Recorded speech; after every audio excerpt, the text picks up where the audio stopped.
What's up, everyone? Dave here, Black Label Painting. So tonight I will be working on a couple termites. I'm gonna get these dudes all painted up in the Mechanicum, like, let me turn this down, like the Mechanicum red, like the old beat up red that Mechanicum is known to have. So I will walk you guys through and show you how I paint the red, and then we'll do some weathering. Oh, and some hazard stripes, just because I'm in the mood for some hazard stripes. So sit back, relax, and soak it in. Let's get started. Get the camera angle fixed first. Okay, pull out a little. All right, so I have already primed everything. And let me double check one thing. One last thing before I really get into it. All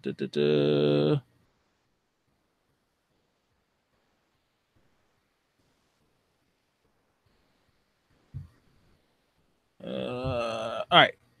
So I'm gonna, like I said, I've already primed everything. Got it all. My black base coat down. It's dried. It's had time to dry. I've built it and got it all where it's basically going to be sub-assembly painting.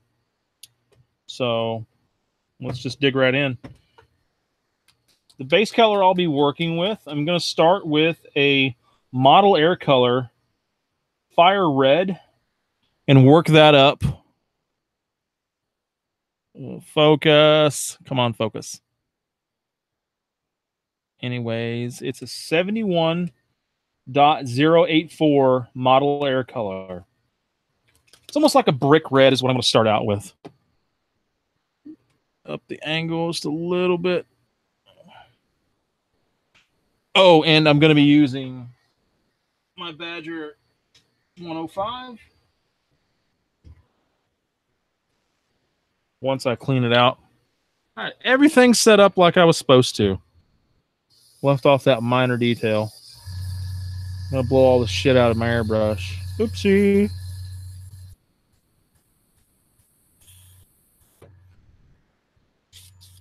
So if you guys have watched along on my unboxing assembly videos, I've done 2 of those now. One was I done at Adepticon in my hotel room, and the other I did today just to build these guys and prime them. And I'm hoping that maybe some of you, maybe new Patreons that are coming over, maybe not. It's cool. If not, no worries. I appreciate all the rest of you nonetheless. I've also got, since I've gained a little bit of traction with my Patreon, I'm going to be giving away in the next couple weeks. I've got to figure out how I'm going to do it. A set of broken toed brushes. Now, these are the brushes that I use. I've been using for the last 2 years. And I picked these up. I picked up an extra set. I always buy a set every year at Adepticon. Well, this set I bought with the intention of giving it away. Retail on this set was $36. I'm not sponsored by Broken Toad or Ironheart Artisans. I'm just figured that I'm very appreciative of all of you Patreons. So I will be giving this away to one of my Patreons at random. The only thing I'll ask is that you cover shipping, and the brushes are free. All right, so without further ado, let's get to rocking and rolling on these things because I'm itching to paint these things Mechanicum. So I've been on a Mechanicum kick here lately. I'm ready to rebuild my own Mechanicum. I actually picked up some stuff off Heresy Trade and to jumpstart my Mechanicum build. Only thing I currently own for my own Mechanicum is a Trioros. It's in the bag over there, just hanging out. Okay, so I'm going to start out with 3 drops. You don't need to fill it all the way up. You just took 3 drops. Just do it a little bit at a time. I'll back my pressure down. A lot of people ask me, what pressure do you run? Well, I don't really know. I don't really do it like that. I will get a paper towel here and I'll show you guys what I'm talking about. I just go off the pattern, how it's spraying. Oh no. Of course, everything's hung up. Fuck it. I'm looking for it to come out like that with a little bit of trigger control. I'll back off. But anyways, here we go. Let's get into it. I'm going to focus. All my spray is going to be in the center. I'm not going to worry about the edges. I don't care about the edges. I'll let the overspray do my transitioning of the color. Just spraying in there.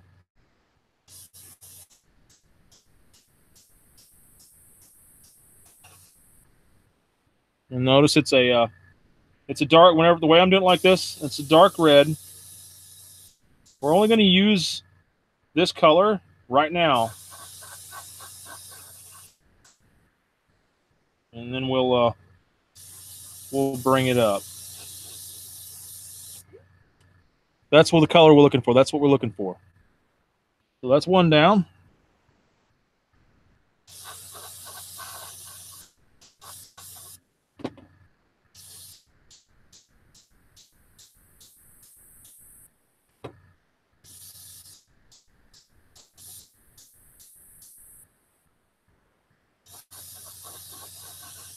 If I time this right, the 4 drops will do. Come on. Oh, so close.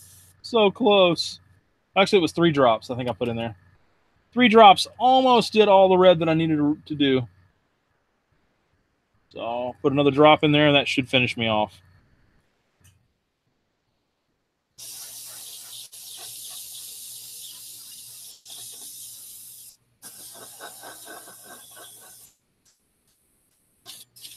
All right. Now we're going to go into the next color. I'm not even going to worry about cleaning out the pot. Just put some red on top. The next color I'm going to be using is... That's not it. Getting ready to use the wrong red. That would have been embarrassing as fuck. Okay. We're going to go with a scarlet red. It is also a model era color, 71.003. Now, again, I'm going to lessen my pattern. 5. I'll put 5 drops in here in this one. 5 drops should do what I need it to do.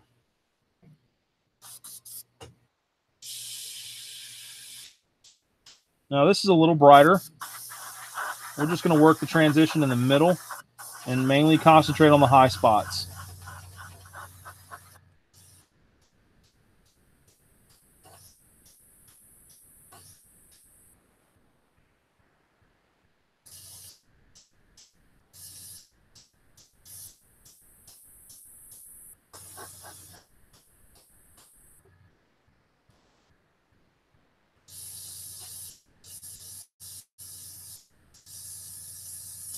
Uh-oh. A tad bit of dry tip there, and it blew it out. And that's the color we're looking for right there. Now, I tend to go with a darker red for my Mechanicum. Whenever I do Mechanicum red, it's just a look that I like, and people tell me they like, so I just roll with it. I had fairly good input from people over this red. They said they really liked it, so I've just stuck with it. And I'm pretty much just concentrating on the center. That's it, because it's building up the transitions and the almost got it with 5 drops. Almost. 1, 2, 3. I think 3 will do it. So that puts us at 8 drops on the scarlet red. And we are at 4 drops on the other red, brick red. So don't take a lot of paint whenever you're doing these. All right, there we are.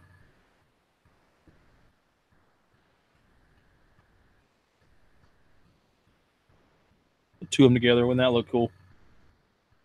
Giant termite. Woogie, woogie, woogie. Be a hell of a conversion for you. Like a giant termite. Look like a silo. All right. So we got that.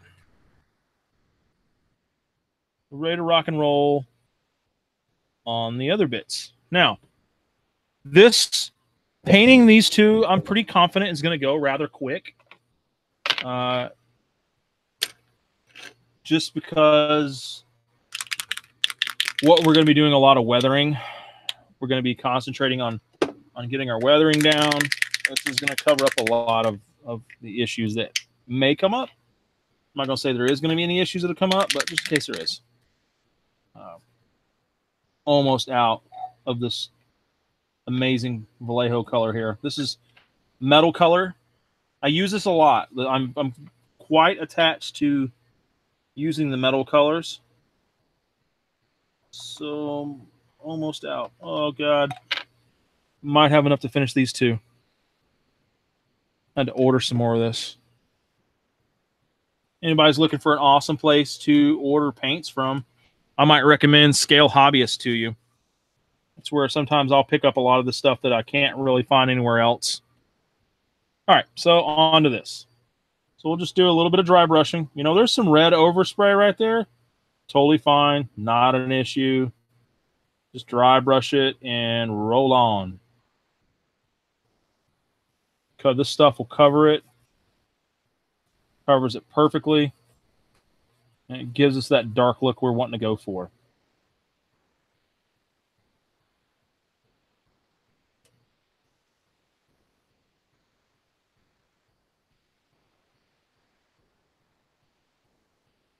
I love darker colors when it comes to painting this stuff.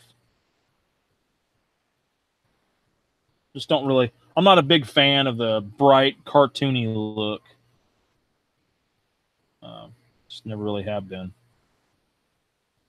I guess you could say it's like realistic painting that I'm into. I mean, you're going to have some shit burrowing out of the ground. It's not going to be bright and shiny when it gets out of the ground. Again, this paint that I'm using, it's an airbrush paint, so it's already thin. So when you dry brush with airbrush paint, you've got to really knock some paint off. Otherwise, it won't give you the look that you want.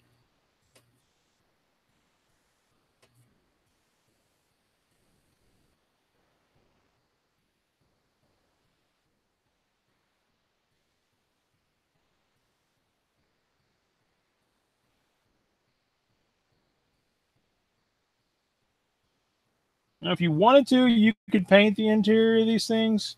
There's just really not much in there. I mean, I honestly think it'd be a waste of time to do anything on the inside. It's just not enough. Unless you were just wanting to throw a contrasting color inside there and leave a door open or two doors open or whatever. You can just have that contrasting color from the outside shine out. That's the only thing that I think would be cool. Other than that, it's just a waste of time. Or you could like model up somebody hanging out the side of it. That'd be cool. But again, it's just practicality, man. Just I wouldn't even worry about the door. And if you've seen my Imperial Fist that I did, you'll know that I like detail, and I went above and beyond painting just shit you wouldn't even see. But it's almost like 100% pointless on these. I mean, modeling, if you wanted to do some seriously cool ass modeling and put a cockpit or put an interior in this, in the Termite, that'd be awesome in itself. But we're not going that route on these.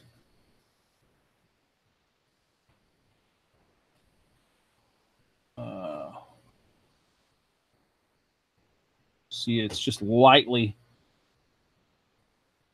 trying to get the gunmetal down. This was, excuse me, it's gunmetal gray, 77.720. Using a lot of Vallejo paints on these. I don't own a loyalty to any one type of paint. I tend to just paint with whatever works or whatever gives me the effect that I like at that time. I don't strictly stay with one paint. I've been I've been using a lot of MIG paints. I'm really fond of the MIG paints, just because I do like painting darker. So it caters to my needs, because this is the stuff that was, I mean, it's pretty much designed for military modelers, all the MIG paints. So it works really well for my style of painting, I should say. I like it. And my clients like it. So that's a plus. Win-win for everyone. Now, I'm just lightly going to dry brush this. I'm not going to put a whole lot of silver on these. That's pretty much to the point where I wanted to get it to. You could get the same effect by using, you know what, that's what I'm going to do. I'm going to do one this way. Then I'm going to do one with this metallic iron pigment from Secret Weapon. We'll see what we think. See what one looks better.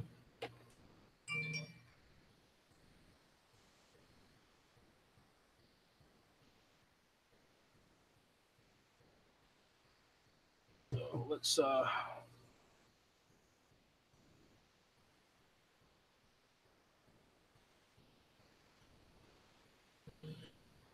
let that hang on. Sorry, guys. I got distracted by something real fast.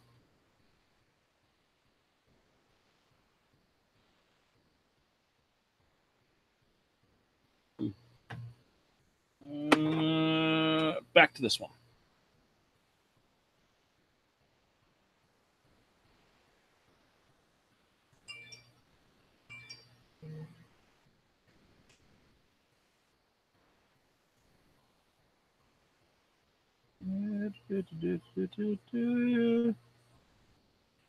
I totally did get distracted. I wasn't going to do this. You know what? I'm going to have to. That's okay. We'll do what I was originally planning. That's what happens. You get distracted by shit.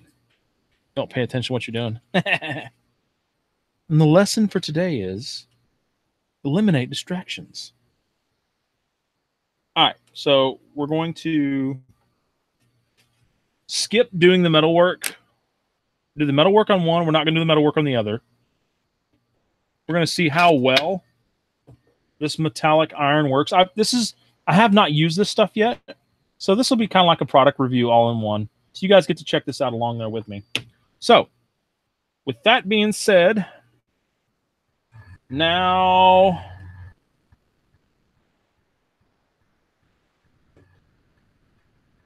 let's see here.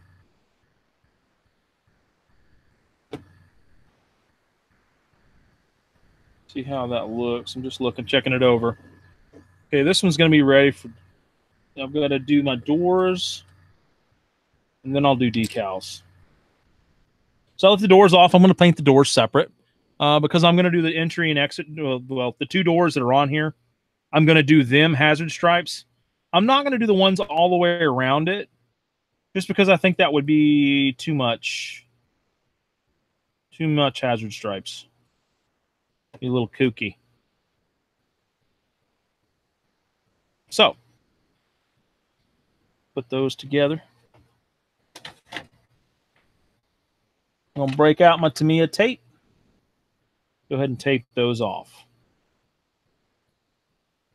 Luckily, it's only 8 doors I got to tape off.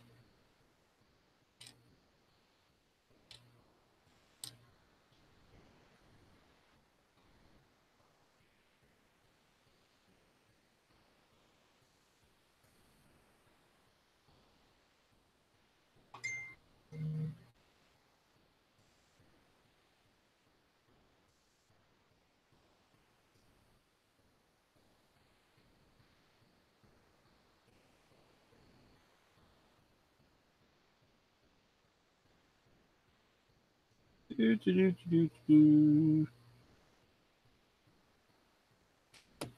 guys have ever used this tape, this is Tamiya, I believe it's 6mm tape, really thin.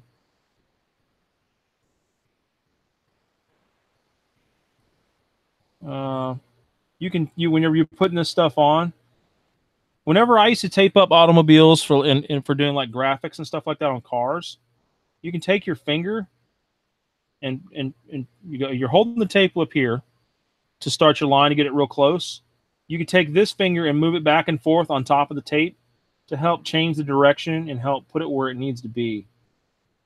We used to do that when, like I said, whenever we used to tape up cars for doing like graphics and stuff.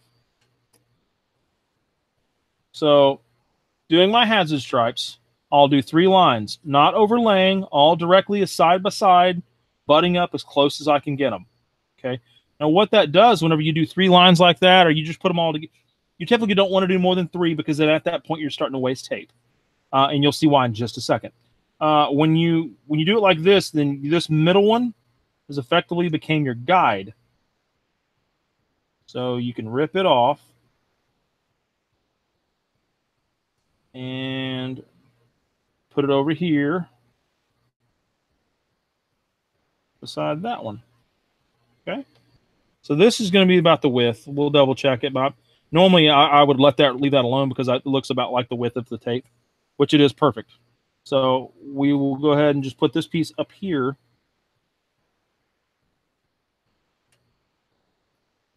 Okay. So, and then we're going to take this off. And boom. There's our hazard stripes. And you can do this one of 2 ways. The way I've always done it is right now I'll paint my yellow. I'll paint my yellow over top of the black, and then I'll do my highlights, and then once I'm done, I'll pull the tape off, and that'll leave my black. So that'll effectively be my yellow, black, yellow, black. You can do it that way. Or you can do it the other way by painting your doors yellow.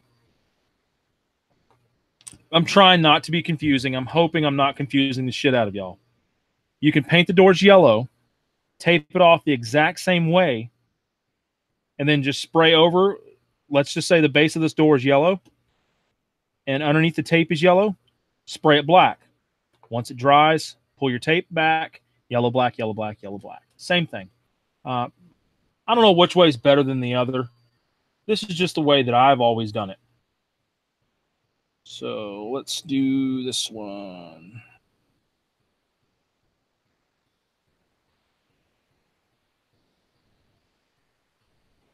All right, that one's good to go. It's ready for some paint. I'll fold the tape down just to keep everything nice and crisp. You can do stencils. You can use stencils to do hazard stripes. People do it. They love it. They swear by it, whatever. I don't find that it is as crisp as taping it off. And, you know, I find that taping them off, it's crisper. It's more crisp. The line work is a lot more crisp. Adjust this tape a little.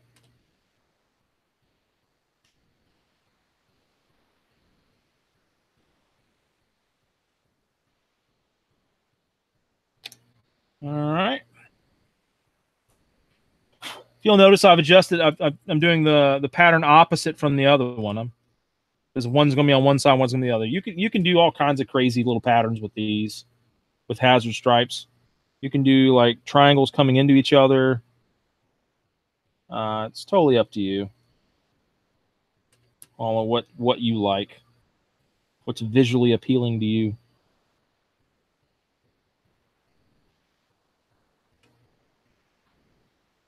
And you guys have, some of you may or may not have seen how I do hazard stripes before, because I have done a video on how I do hazard stripes. My checkerboard is something else. I'll do a video. Like I said, I've done videos of the checkerboard in the past, but it was before my Patreon. So I will make sure I do a checkerboard video for my Patreons. Now, I do not use stencils for checkerboarding. I tape checkerboarding. And I'll show y'all how to do that whenever I do my Legio Mortis Warlord that I've got in queue. It's going to be coming up real soon. And then I've still got to do one showing you guys how I do gold. I think that will be on my next Patreon video will be about my gold. I've got some Custodes bikes I've got to do. the 40K Custodes bikes. I'm going to finish up some more. I've already done a few. There. There's 2 of them. Let's get kooky on this one. Let's see how much of a smart ass I can be. I'm going to move these out of the way. I'm going to adjust the camera again. So that way I can see a little bit better, and then you can see a little better. And get the camera out of my crotch, my fat belly.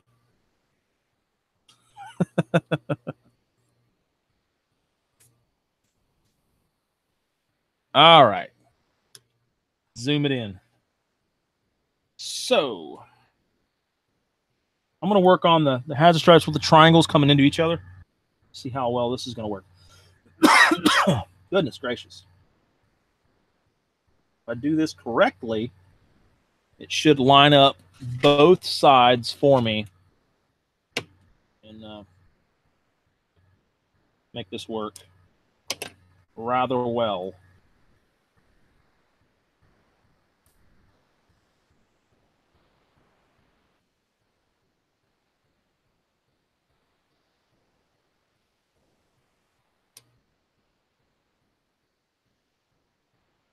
All right. The trick is lining up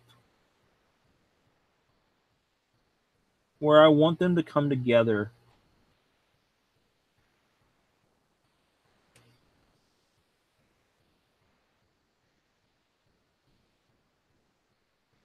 This way of doing the hazard striping is a little bit more difficult, but it looks cooler.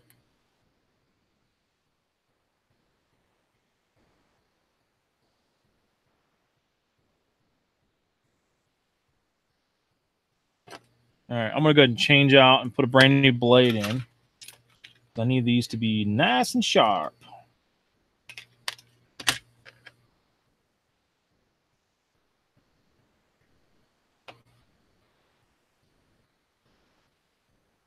All right, so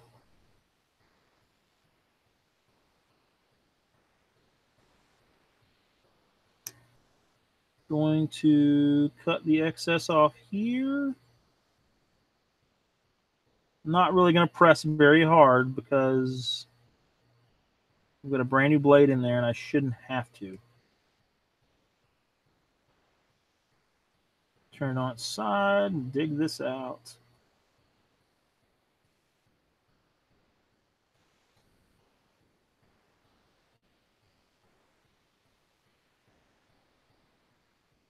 All right, so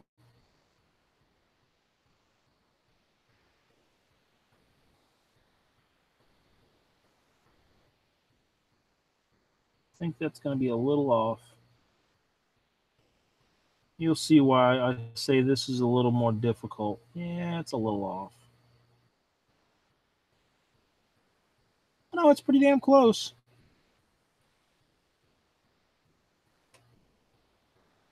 And my triangle's a little off.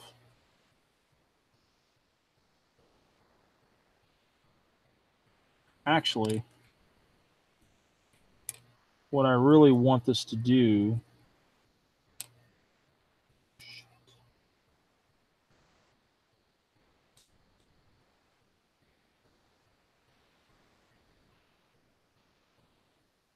is technically this is our center line. Like those rivets there is about our center line. I'm gonna try to line it up about center as I can get it. I might be overcomplicating this. Check it out. This is how Dave does it. Overcomplicates the fuck out of it. You should try to learn it. All right, so we've got. Now we just need to line up.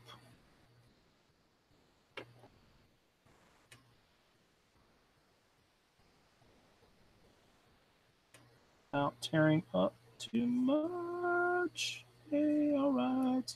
There we go. All right. Now we're cooking with gasoline.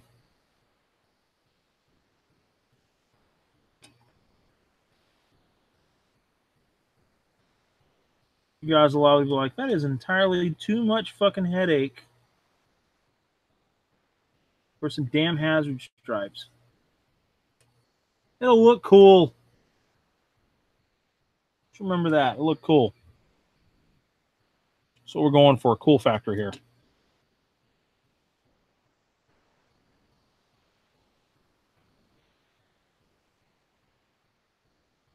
A little bit of primer come off underneath that. Not a huge deal. I'm not really worried about it. I'll be able to repair it. As they say in the editing business, we'll fix it in post.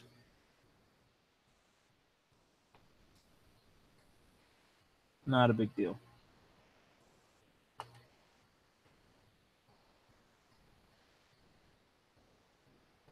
All right, now time to clean this up. Get our excess off there. Get our excess off there. We already have no excess right there.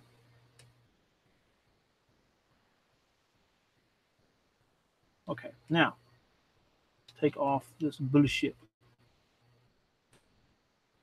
Hardest part was getting this piece centered up.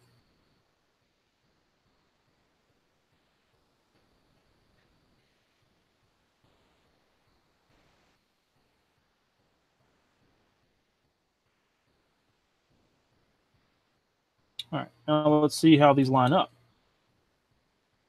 Look at that. I'd say those jokers line up pretty good.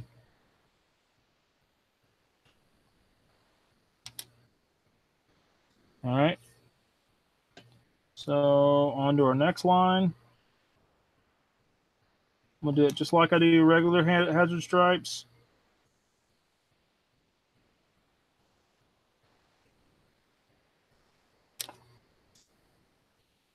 Not going to be very much.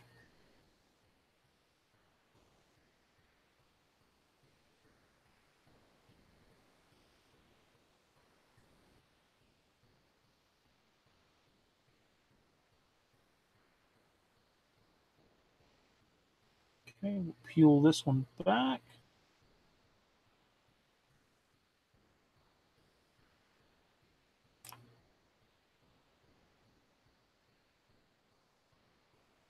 Lay it over this one.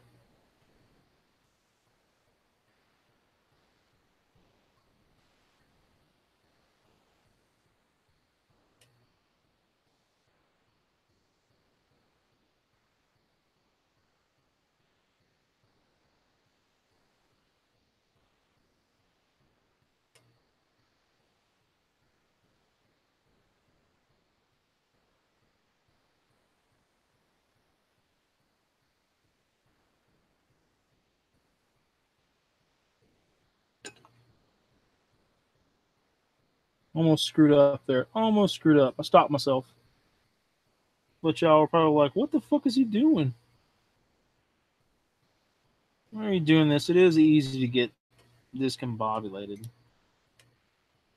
But I guess I got cocky and I figured I'd show you guys the more difficult way of doing it.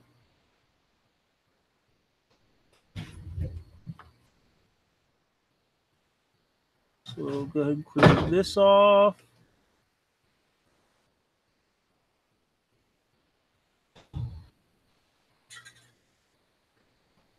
There we go.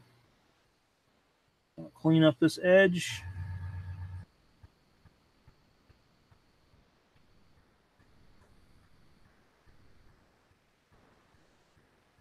So there we go. This one's going to look really cool. It's just the two triangles coming together. I mean, I hope you've seen hazard stripes like that before. I'm going to go ahead and reinforce the back of this. I'll do that on the next one. Should have had enough foresight to see that it was going to be a little bit of a pain in the ass with that not being glued together. But I'm actually thinking about opening the doors on on one of these.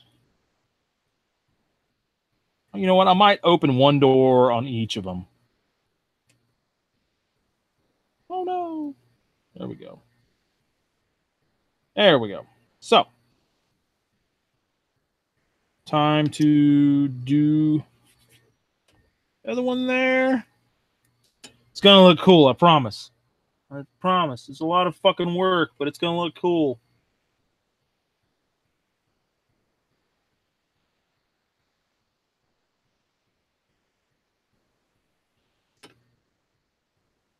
Remember, these two are just the spacers. Space out the hazard stripe. That piece right there is all we're taping up. Hell, I can take a piece of this tape here and put it to good use. No, I can't. It's too damn thick.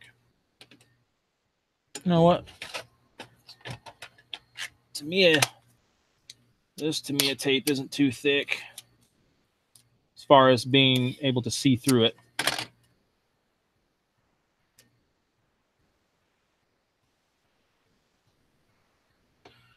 All right, so I will trace, looking through the tape, down my guides.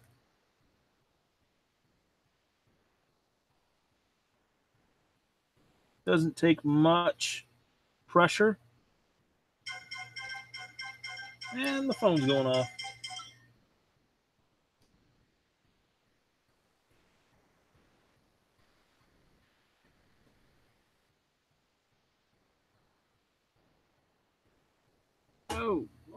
Whoa, start to walk.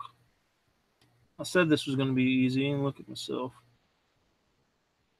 All right, let's remove the excess. Off here, off there.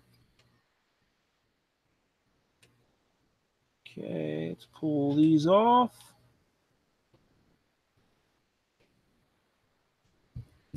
Oh.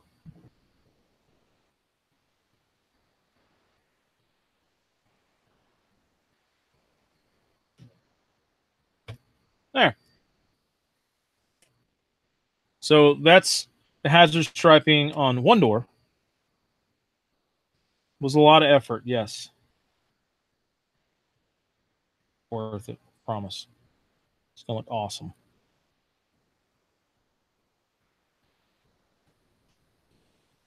This one all tight. So there's that one.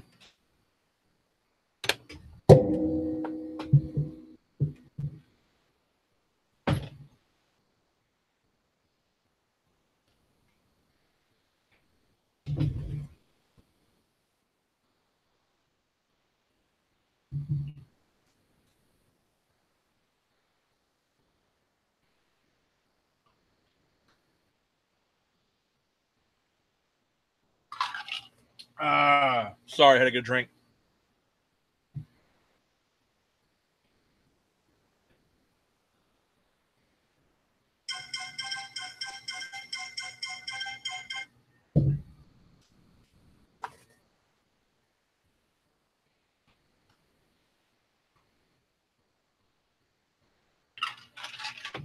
Oh yeah.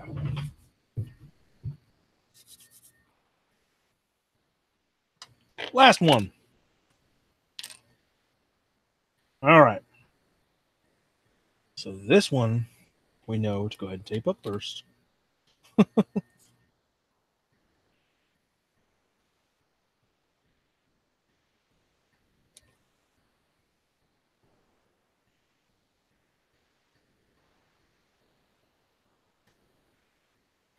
All right. Now we're going to do this the same way.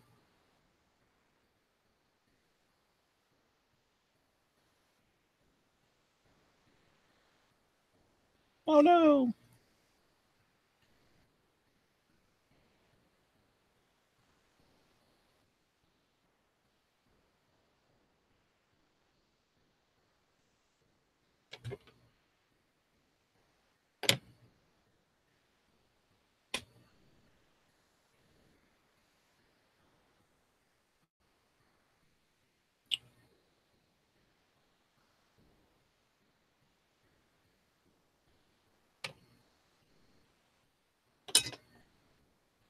I'm just going to pretty much do it the same.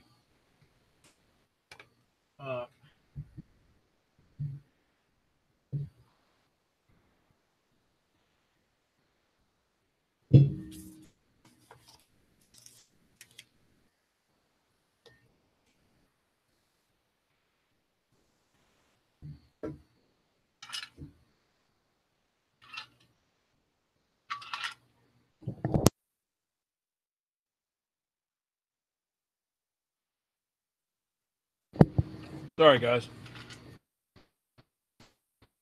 I'm getting shit on my hands.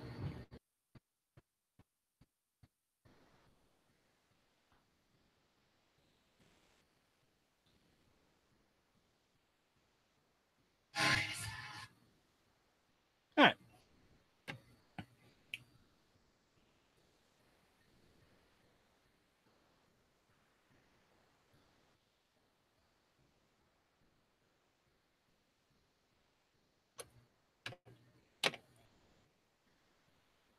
Let's look at this for a second. Yeah, I'll have to do what I just did with the other one. Trim it. And then readjust it to get it more centered.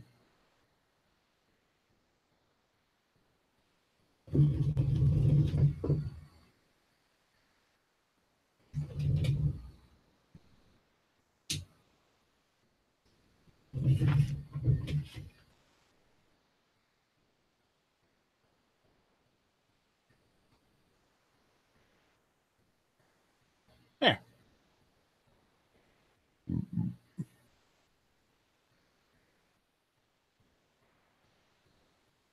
Whoops.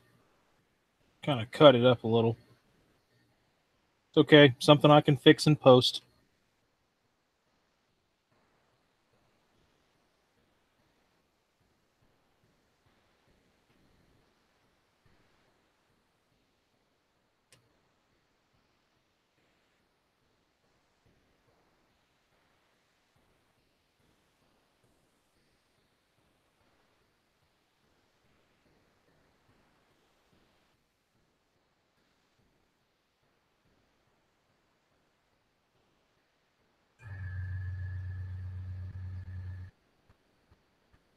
Whoa, Nelly.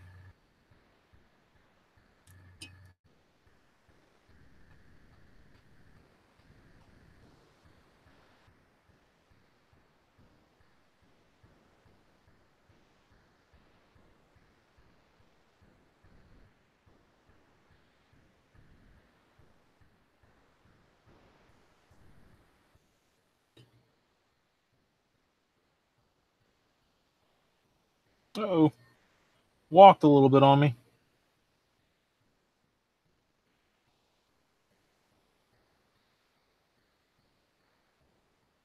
It's a little more difficult whenever you're trying to do these things.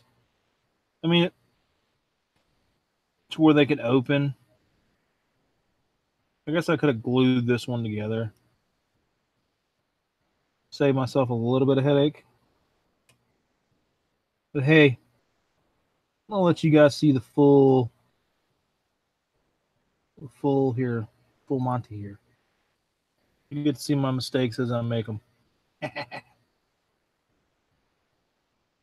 don't mind sharing them.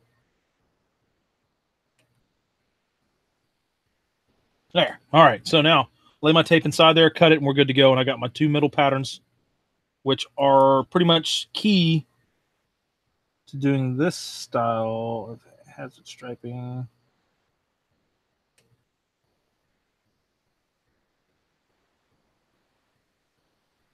There's one. I'll go ahead and trim it now.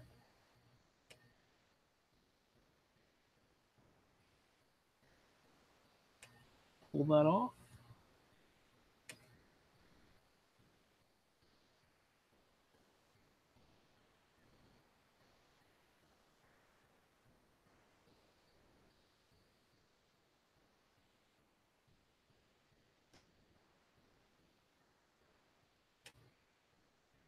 Pull that off. Cut that off, I mean.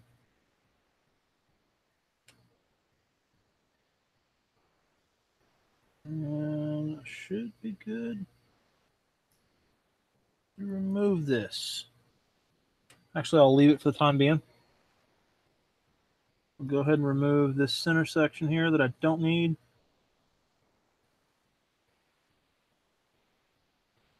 See, they meet up in the center like I want them to. It's perfect.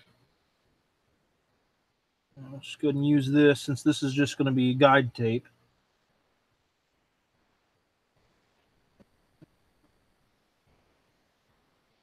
And then I'm going to put a piece in the center, which is going to be, I'm going to use this green frog tape here.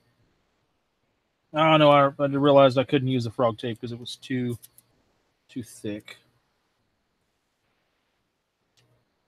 All right, let's put this back down. This is Tamiya tape as well.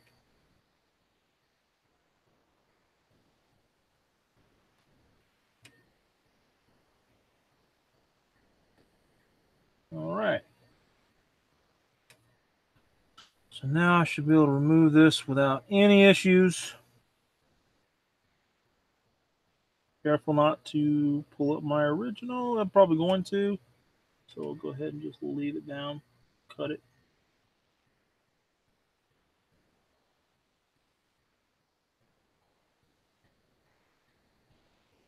There. Fold that under. Fold that under. Fold that under. We're almost there. Then fold that one under as well.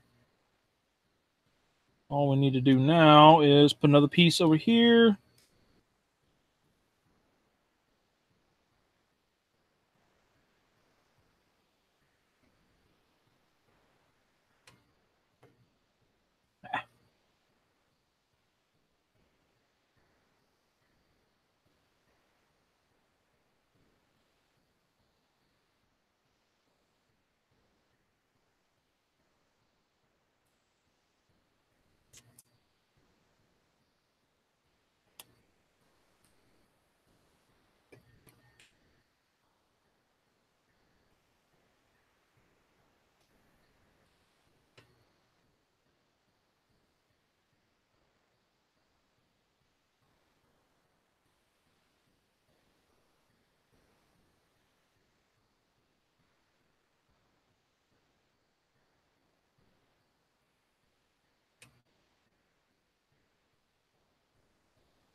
There we go. All right, now I got my two pieces done. Good grief.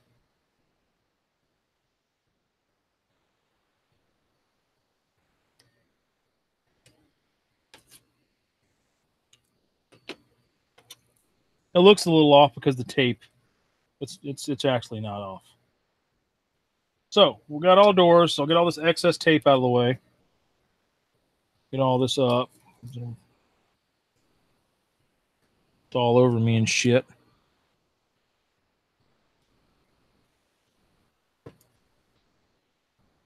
I had to work for those hazard stripes. Good Lord. This here.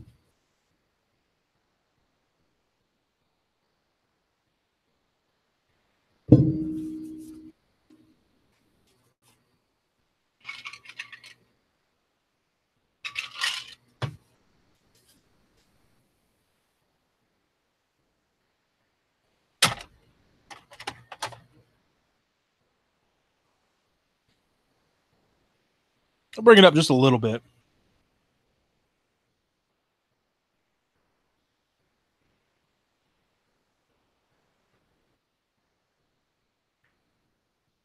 All right.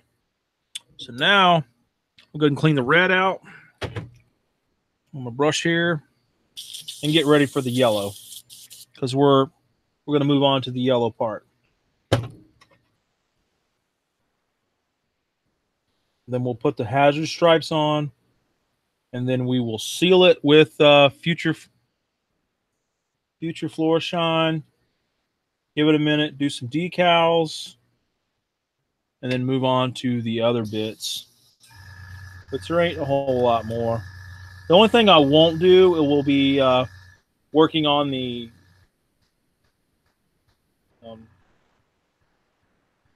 little guns, because I've got to order magnets for those. I'm going to magnetize all the options for that. All right. Now I'm going to jump over to my favorite colors for MIG, the 3-step process. This is a medium rust. It's worn off. You can't see it, but it's medium rust by MIG Paints.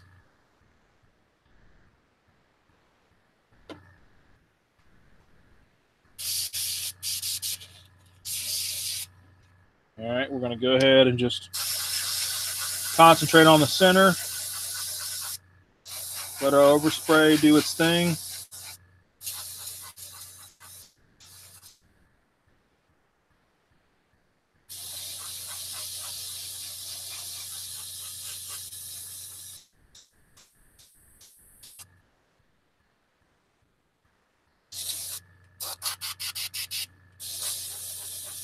Uh-oh.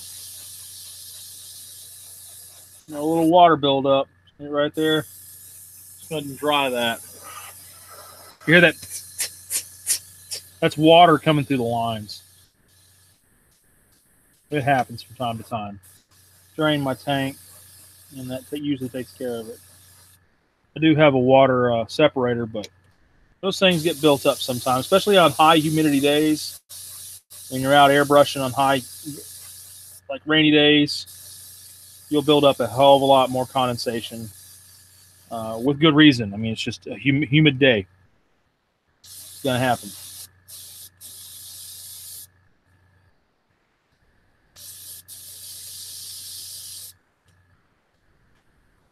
All right, so I'll run the rest of this out back there. Not even going to change the color or wash out the color. I'll just roll into my next color, which is a light rust by MIG as well. Medium rust, light rust, and yellow. That's how I do my yellow.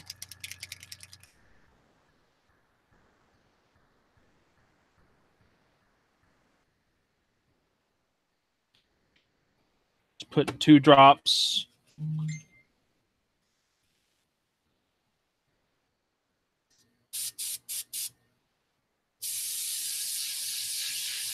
Alrighty. Bracket pressure down. Give it a little too much pressure. And just kind of bounce around with the yellow. With this yellow, put it in different spots.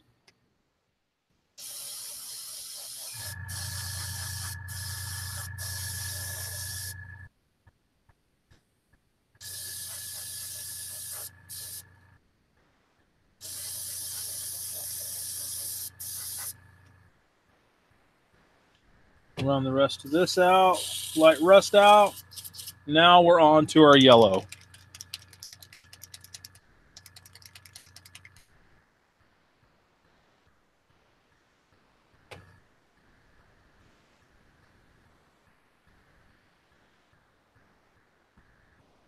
Couple drops in there. I only put 2 drops. Really don't even need 2 drops for this. 1 drop probably would have done it.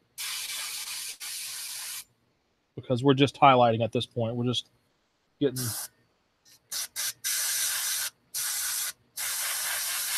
I like to, on my hazard stripes, I'll spray, concentrate my spray pattern up on the tape and let the overspray be what I'm trying to control.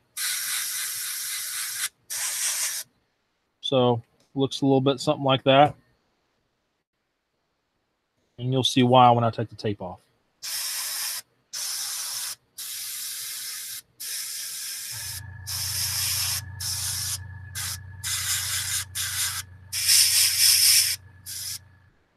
Same thing with that.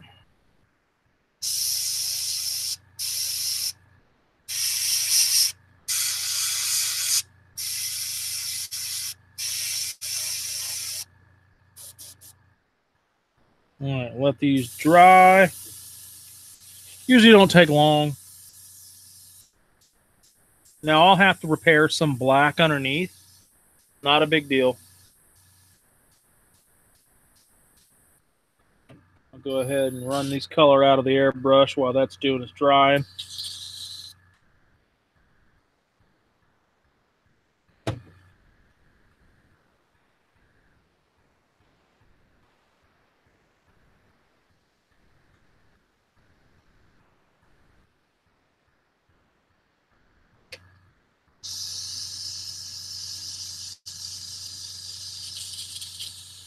All right.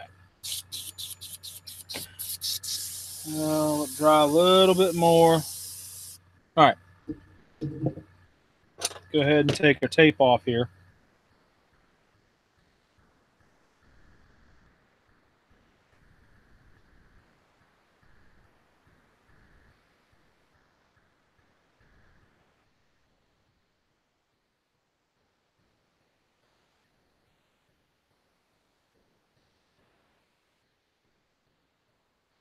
Okay. I'm going to slowly take this off. Wee! Boy, that looks good.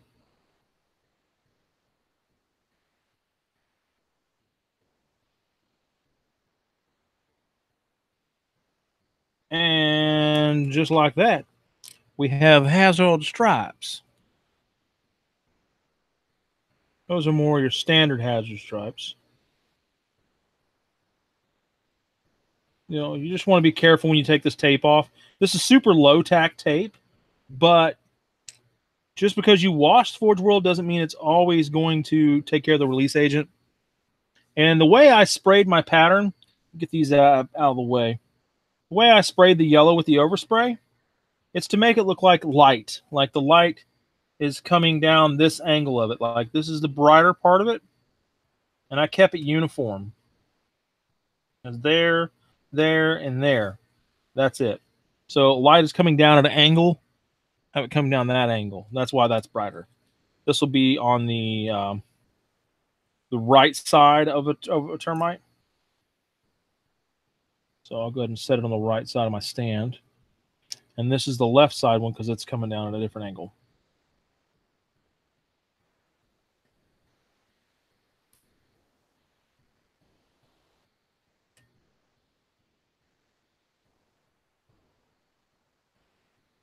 I always want to be careful.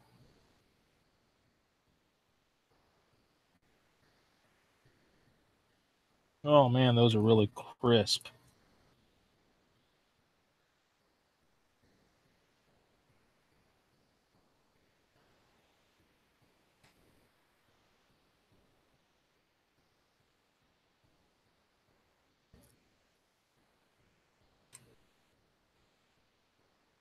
There those are.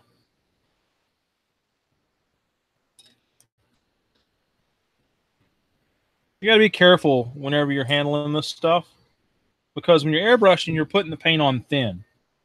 So your damn grubby fingers has a tendency to just rub paint right off. So just keep that in mind.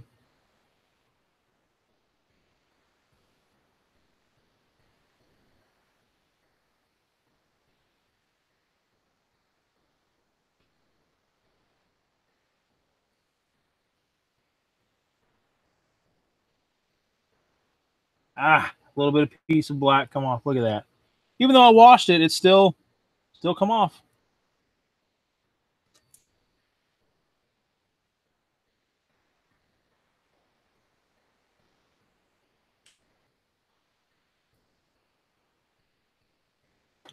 All right, now ask yourself, was it worth all that headache of taping it up? I think so. I think it looks fucking badass. Now I'll patch that there. I'll patch little bitty pieces there and there. But whenever I weather this, man, it's going to look magnificent. Look perfect. That one over here.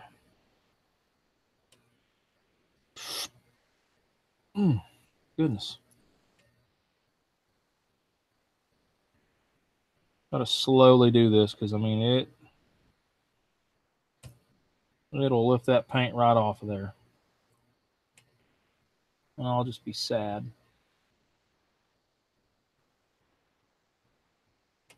Another reason why I typically do this way, like I said, you can do it. You can paint it yellow first, but I do it black first, just in case any issues do arise, like something does lift, and you're not gonna blend all that yellow with a fucking brush. But that black right there will disappear when I hit it with black with a brush. And I don't have to worry about transitions not matching or it standing out because it's just black. It'll fade away. Another thing is I can clean that up with a brush black.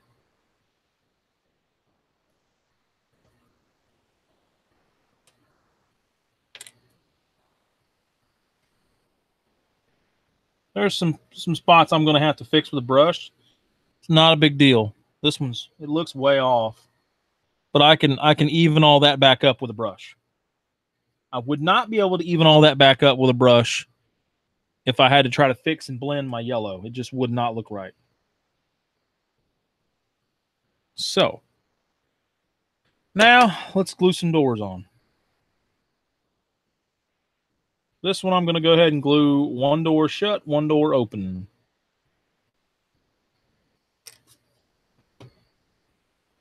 Go ahead and just pull it up. Scoot her back a little.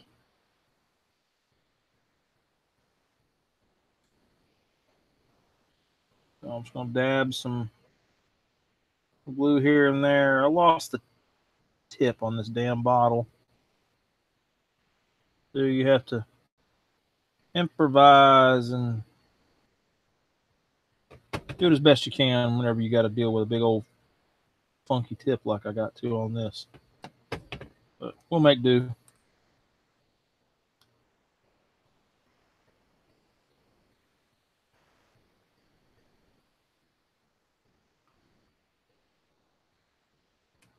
Uh-oh.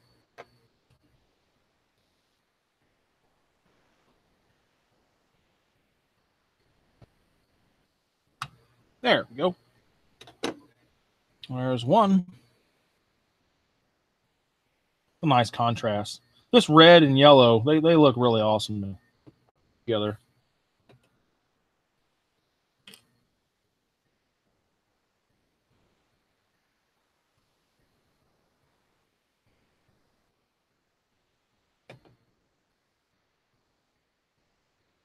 There'll be some areas, like I said, I'll have to patch and repair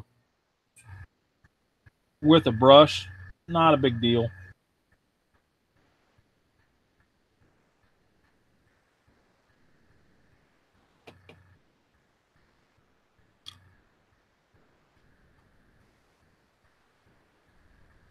Since I decided to go ahead and leave one of these doors open, I'm going to come back in and I'll spray some tan in there to just be inside accent color, just to brighten it up. And then I can, well, I almost screwed up completely. You guys catch that? Oh, that was so close. So close.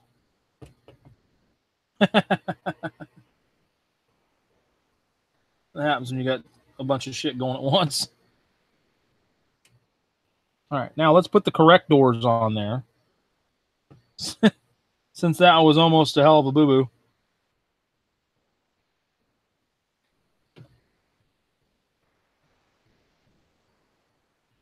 See, I'm just like y'all. I ain't nobody special. All right, see? Boom. Now, imagine this over. Where you at? Where you at? Where you at? There you are. Yeah, there you are. Boom. Just a casual termite just popping up out of the ground to just tear shit up. All right, so this one's good. We're going to leave that alone. Let it dry. Seems how these doors were started to be glued open. They will be the ones that I'll leave open on this one.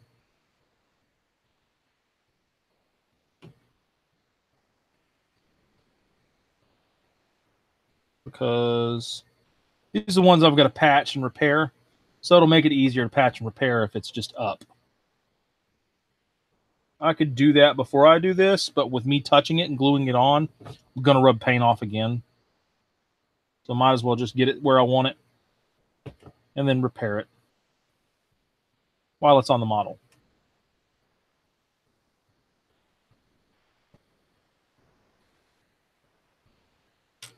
This is the one that I'm going to glue shut.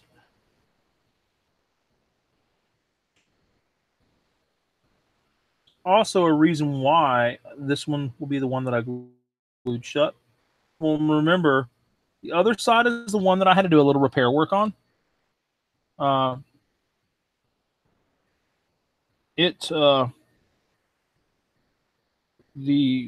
mistakes would be less likely to be predominant. Oh God, close. Get on there. Oh God. There we go. Sweet. Perfect. I can repair that. No big deal.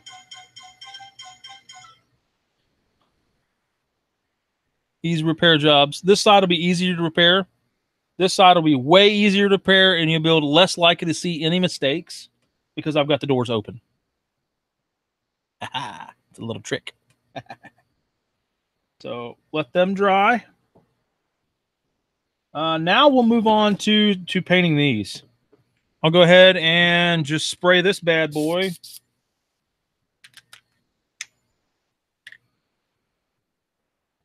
Hopefully there's enough paint left to finish this one. Oh my goodness. I was so close to running out. I think I might be there. It's so sad. It's only going to take a couple drops to do what I need to do. And let's see if I can make this happen.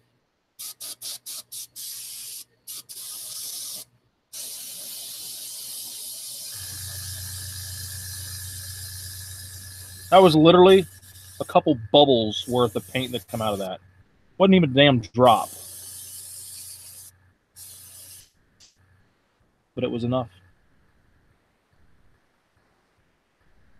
Oh, no, maybe not. I need to do some more. I need to get some more out of there. Pro tip. Keep an eye on your stock and your paint. Don't let it run out. Because then you're going to be like me, waiting on some more of this paint to show up. All right, go on and do this one now. This is the back side.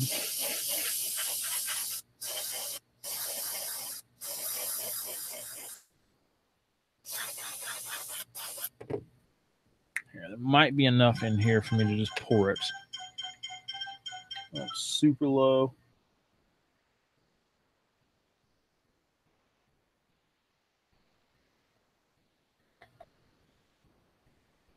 Saddening. So sad.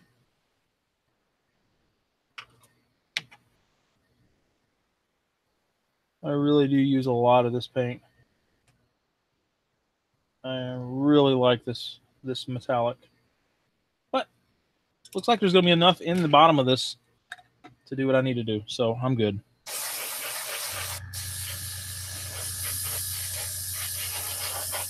Like that.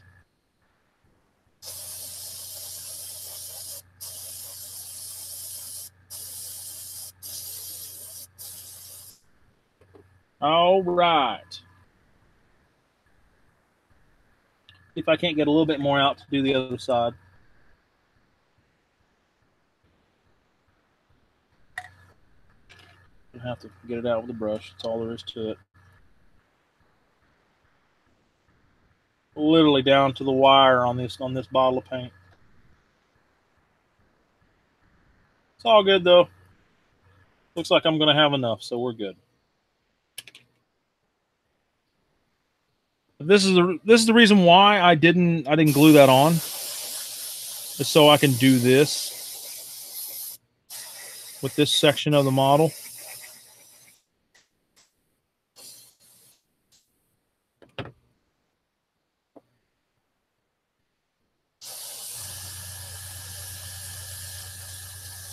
Uh-oh.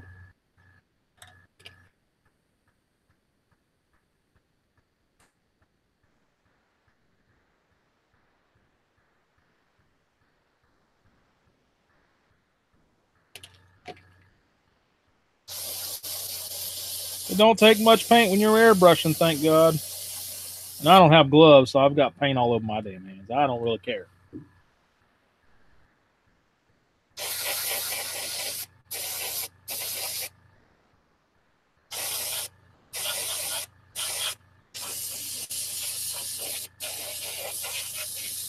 All right. So I was able to paint everything that I needed to be painted metal. Remember these tracks we're going to leave unpainted with the metal because we're going to just try a little trick with just metallic iron. I didn't want this would be too much surface area to do just weathering powders on. So we're going to actually just paint those. So look at that weathering powder. This is pretty much like a review. See how well it does.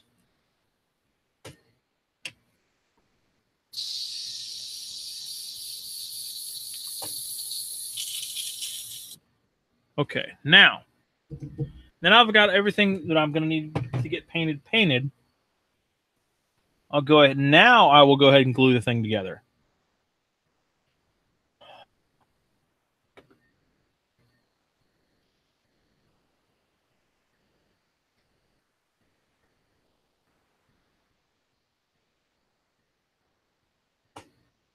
Remember I told you, you got that little ridge up there. And this one over here says upper. That's the one that goes. It's got a groove that fits it just right.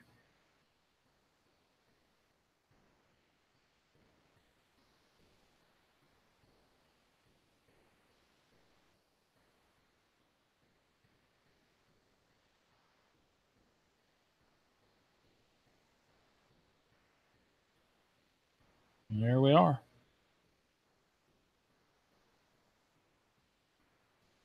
Next, we're going to move on to the back.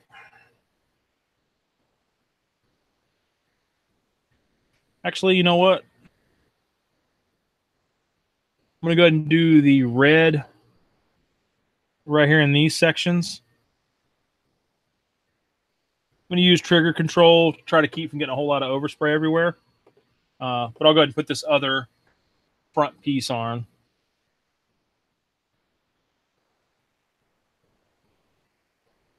On this other termite.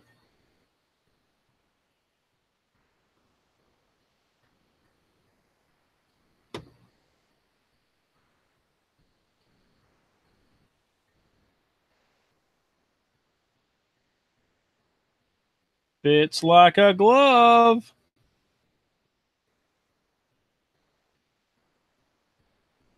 She's a beaut, Clock. She's a beaut. Actually, I'm glad I didn't glue that on because I'd be fucking myself up here. I'm actually going to spray inside there. I'll do the tan inside there before I actually glue these on.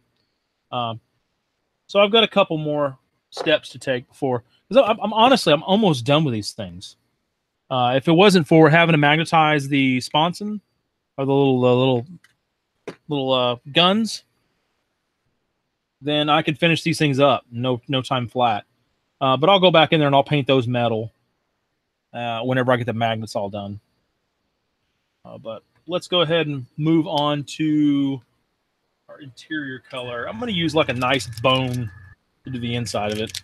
Be a nice contrast. Get these pieces out of here. We don't need any overspray on them.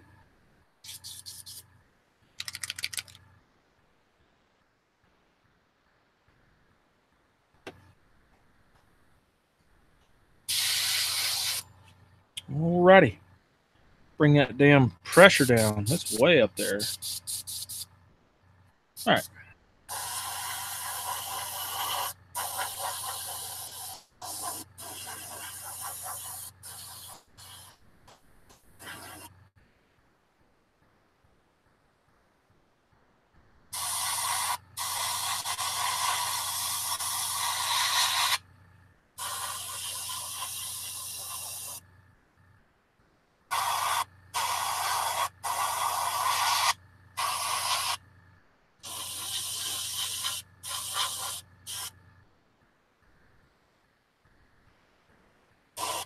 Got a little bit of overspray right there. It's not a big deal. I can make that disappear with weathering powders. Just something I did since I decided to go ahead and do 2 doors open, or do a door open on each one of them, I decided to spray the interior. If you want to spray your interior, do that before you put the doors on, of course. Actually, you're best off to do that before you even spray the red, and just tape it up. It's not a big deal, though. I just wanted to give myself a little bit of contrast in there with light and stuff. It seems to be working just fine.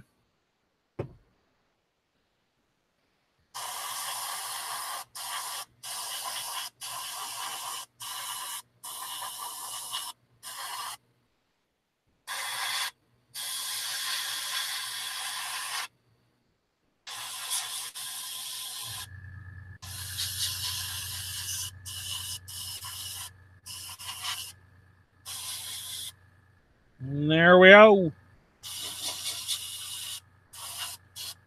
Try to burn up the last of this paint inside there.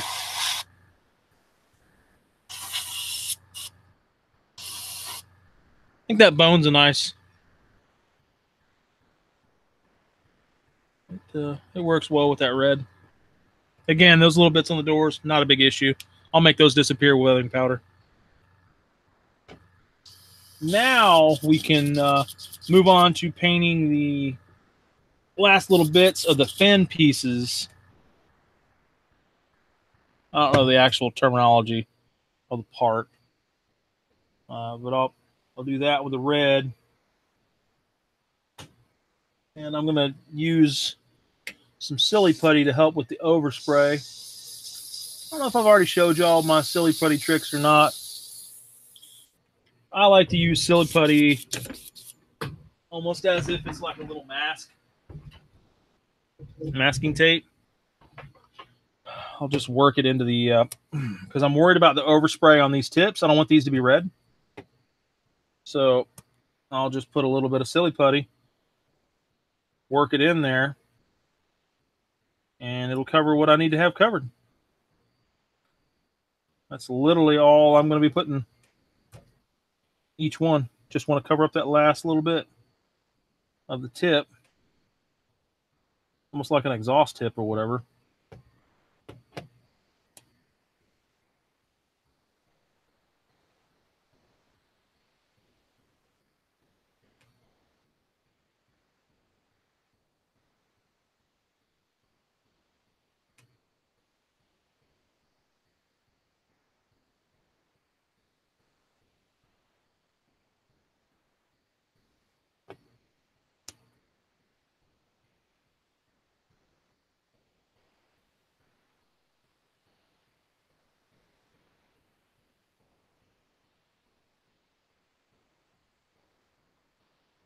All right.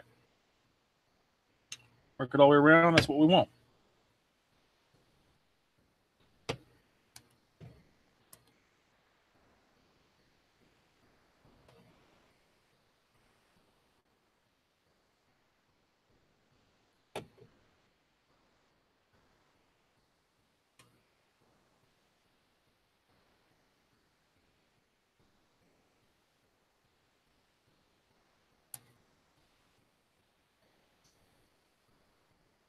This is going to be the first time you guys have actually got to watch a start to finish. Well, damn. It won't be able to see to the finish because I've got to let the decal dry. So I'll be able to get it to the point where I'll decal it. And once it dries, I'll be able to do the final touch. That's a bummer. I was hoping to be able to do this start to finish with you guys, but unfortunately, that's not going to be the case.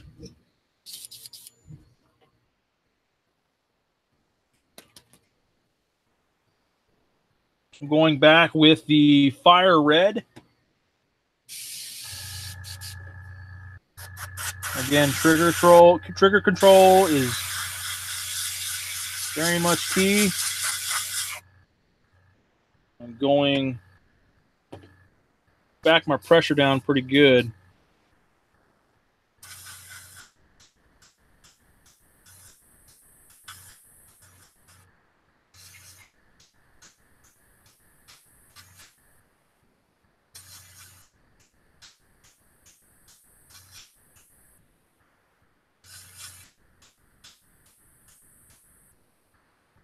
So that's that one. Tell you what I could do is I get this to a certain point, and then I can upload I can do finish it up tomorrow, and then just not charge for it. I feel like, no, I don't know. We'll see. We'll see. It is just make it worth charging to finish. You know what? It will be. I tell you what, that's what I'll do. I'll upload another video tomorrow. I will charge for it, but it's only what your minimums are, whatever, like $1. But I will finish the model tomorrow, and you can see how I do microsaw microset. But I'm actually not using microsaw. I just use microset, and then I'm using Werther's brand, which is a model train company. Their brand decal solvent, because it takes place of microset. Oh, here we go. Neat trick. Just pull it out. I didn't go for the highlight. I didn't want to do the highlight on this, because this is going to be the tail end of it. Now, when you're using the silly putty to get the other silly putty out, it gets everything out. Like, it doesn't leave nothing behind. And if there is any little bitty pieces left behind, you can go back in there with a silly putty again, and it'll lift it all back out of there.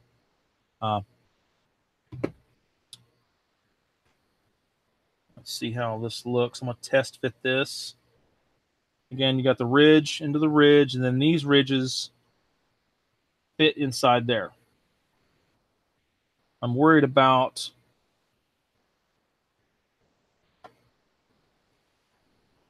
That looks fine.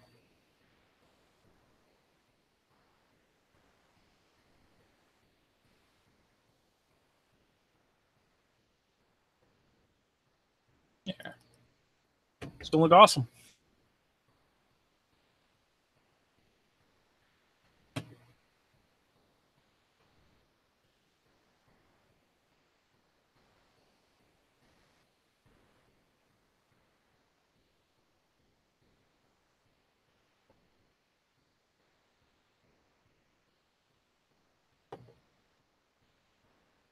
A little bit of wobbly action going on there.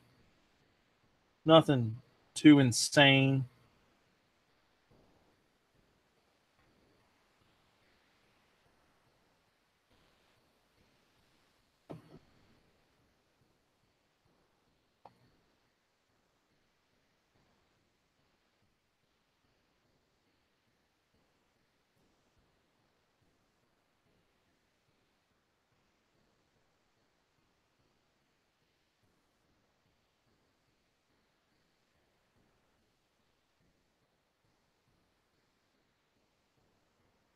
Get some accelerator in on there. Speed up that drying process.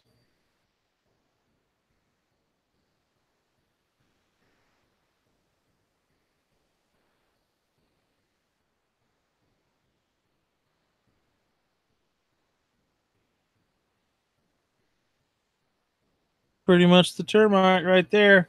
Like I said, I've got to do the little bit of metal work on these dudes. I'm going to let these dry overnight.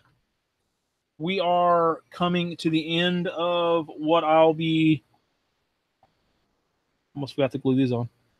What I'll be recording tonight. And like I said, I will pick up and we'll do another video tomorrow where I finish these. And that's the only reason why I can't do them all. You know what? I can get the decals done. So we'll just keep rolling. How about that?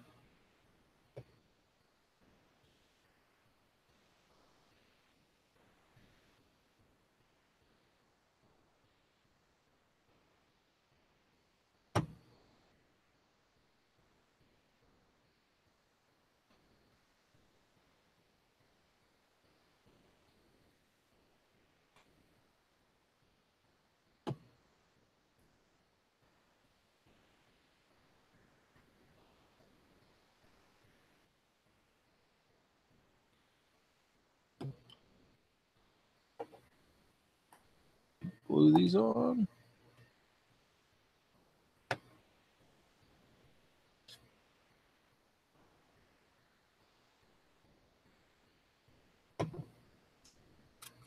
Hit it with accelerator because why not?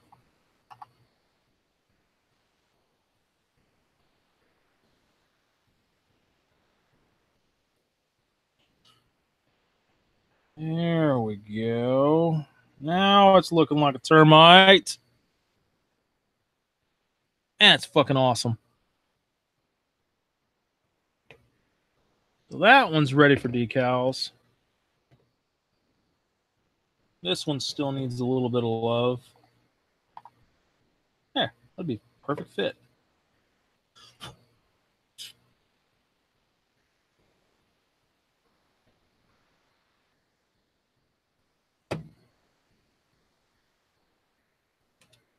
Almost forgot.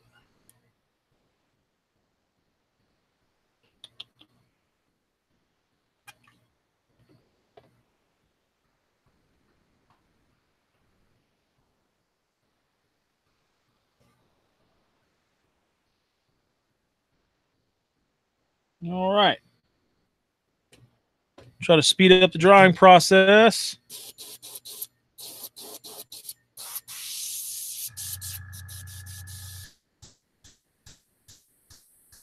Because we are ready to move on.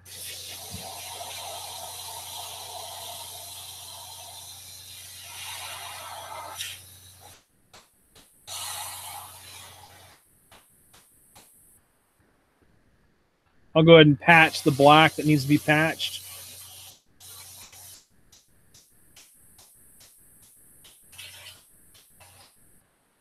Go ahead and do that now. Break out my kick-ass broken toed brushes. Again, Patreons, I will be giving away a brand new set, still sealed, broken toed brushes, just like what I use. Because I appreciate each and every single one of you Patreons. So somebody's going to get some free brushes. All right, well, let's do some repair work on the hazard stripes. I've got some edges there. See, this is why I do the hazard stripes the way I do over the black base. It's easier to repair them at this stage. I would not be able to blend that yellow with a brush. There's just no way.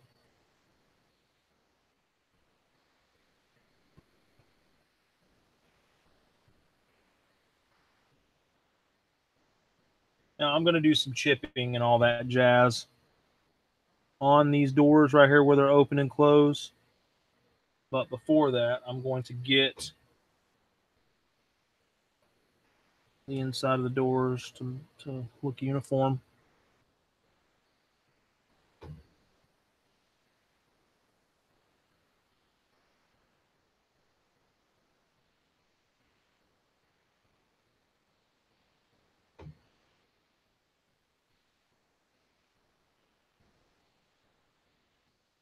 Alrighty. Those are good. Just one little bitty spot I got to repair right there. Get that there and that there. And that's pretty much done. This one, these doors have a little bit of work to he's done to them. Just where the tape lifted. Touching, rub paint off the rivets. Maybe not too crisp. Same thing there.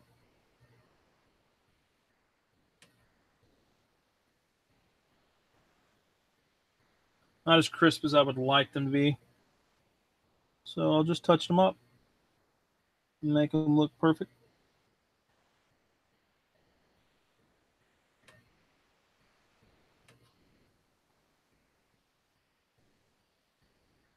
That yellow.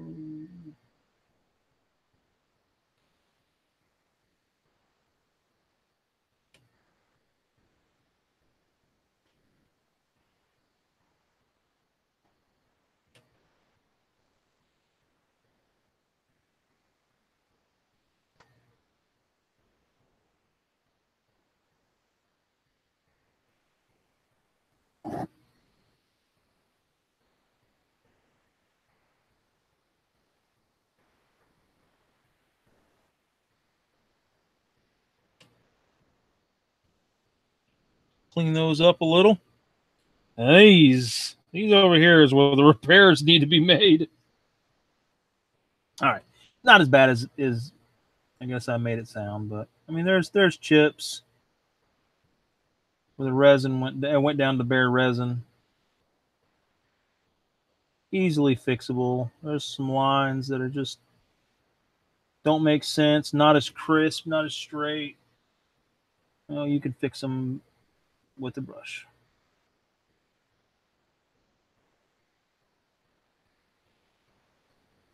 You can make it look like it's supposed to be.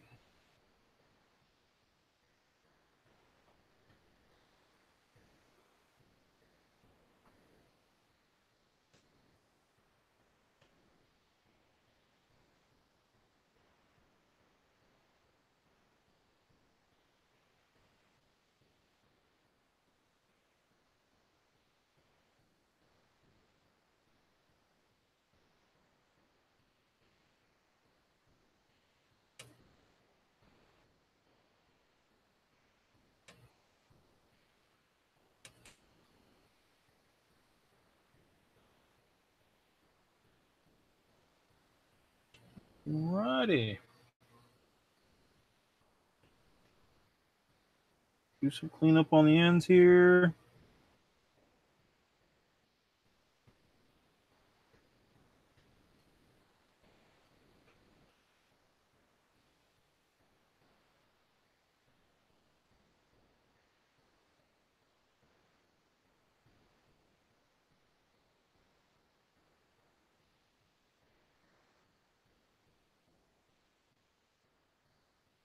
All right.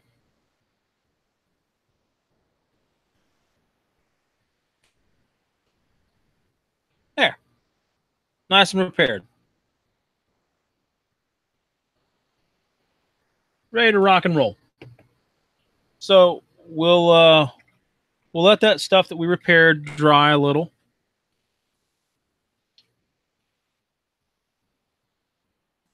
And then we will come back in with our future, well, I'm using Pledge floor cleaner to seal the model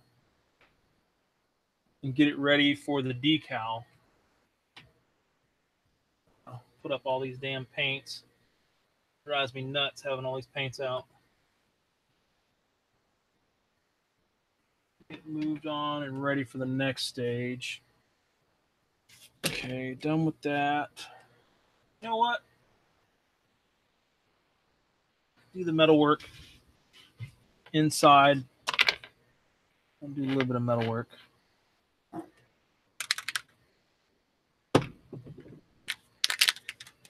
Let's see.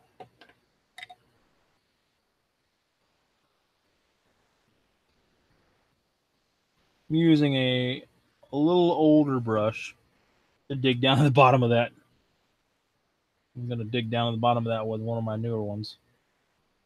Go ahead and get these painted silver.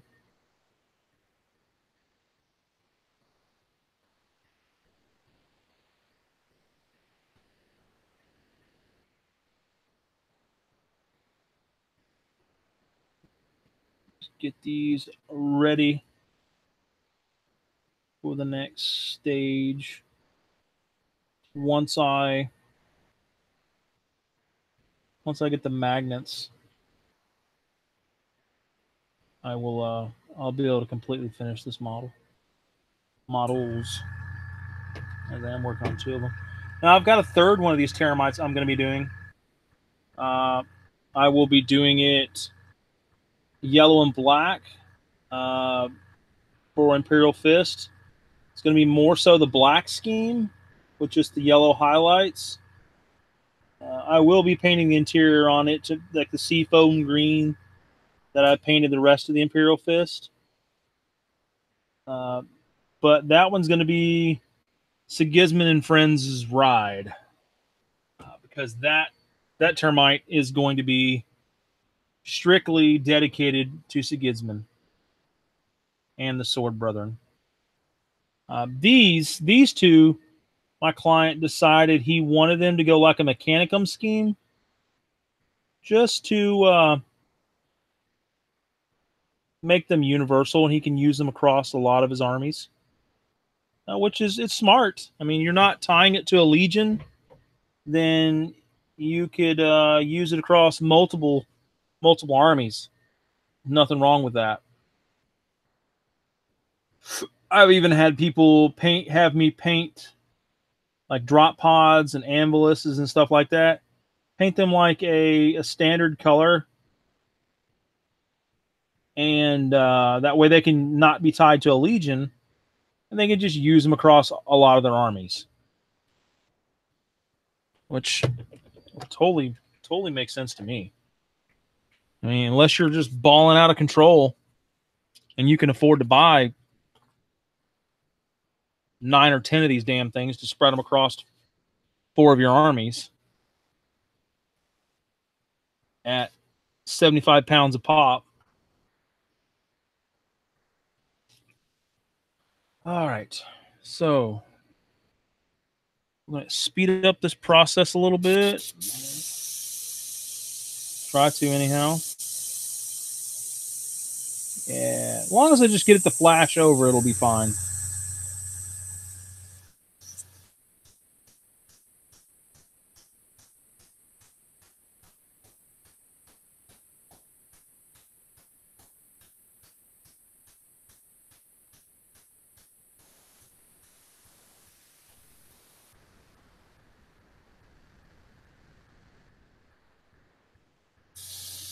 Those are pretty well done. All right, I'm going to get my turntable real fast. Bear with me for a second.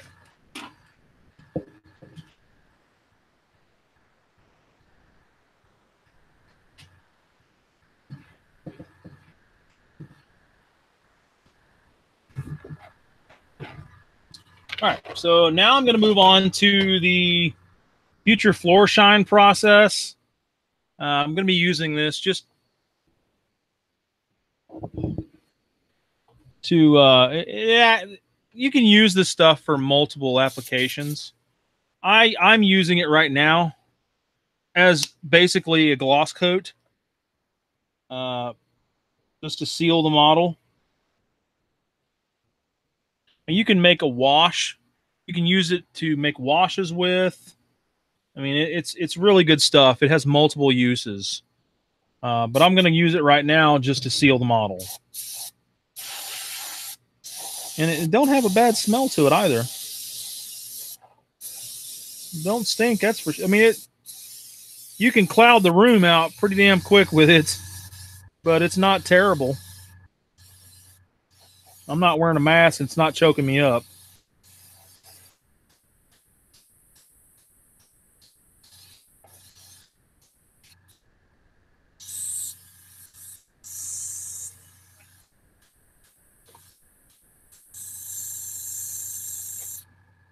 Okay, now I'm on for the next one.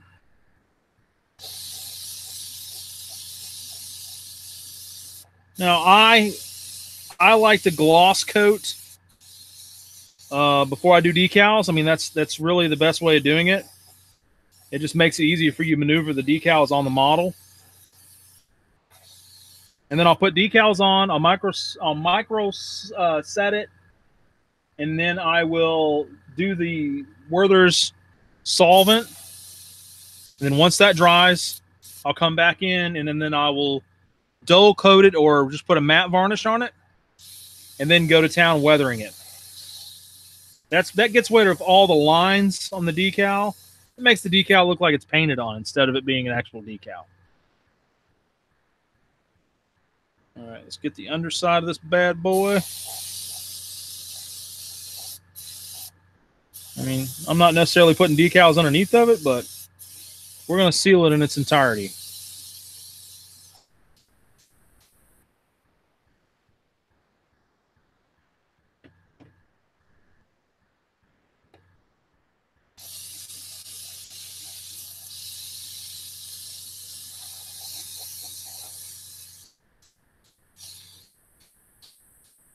All right.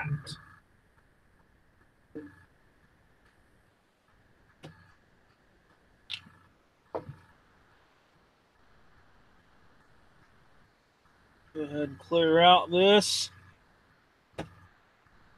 So, grab something else real quick.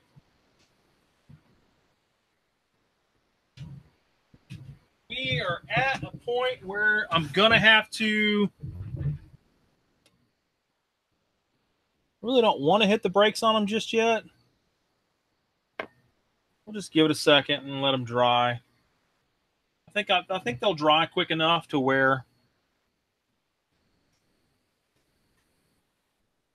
they will be ready to do some decals. So here they are. You can see I haven't been at it very long. Oops. I haven't been at it very long. And using my technique with my red over a black primer. What am I doing here? I got a turntable right here. Over a black primer works really well for Mechanicum.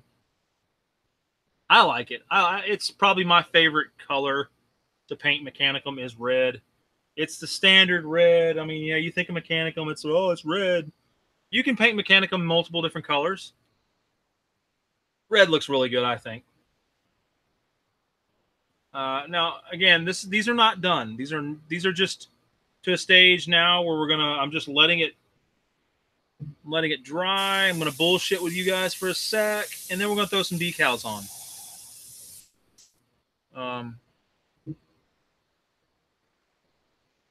But the open door, I'm glad I decided to go ahead and do an open door on each one. I actually like it. Kind of cool. It's a really cool kit. It's not that hard of a kit to assemble. It's really not that hard of a kit to paint. And it's really cool. Let's face it, it's a fucking drill. Can't go wrong with a kick-ass drill. All right, so let's bring it back down. Let's get into some doing some decals, because that, believe it or not, that is dry. Clear this off. Don't need it. Get a termites where we want them. Actually, let's get those out of the way. Let's get out the Book O decals.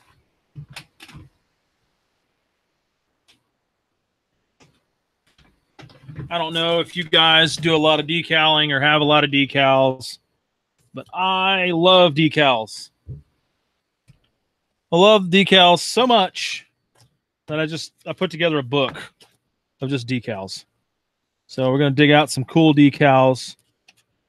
How'd that get out of there? Supposed to be in a sleeve. I'll fix you later. So my Mechanicum decals are in here somewhere. Where you at?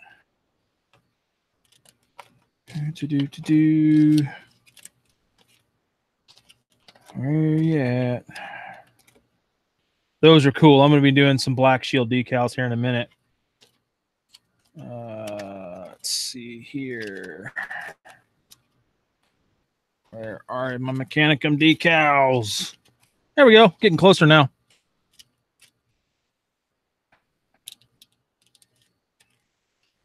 Let's put those back in there. See, those are the old school ones. Do we want to throw some old school decals on there? Do we want to do the newer ones? I think we want to do the newer ones. I like the newer ones. A whole bunch of Ryza ones I could. And now we're not going to do Ryza. Let me double check and make sure. I thought I had more sheets. I guess not. All right. Let's just roll with these. It's almost to the point where I'm going to have to put together a bigger book. I really like Forge World decals. Like, I really like Forge World decals. Maybe I need to put this up there to help get rid of those lines.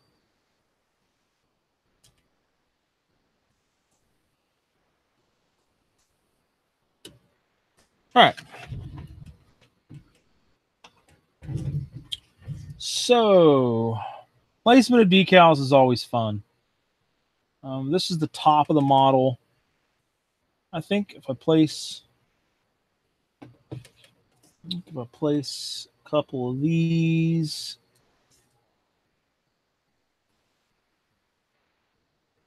there we go. Let's place some white ones.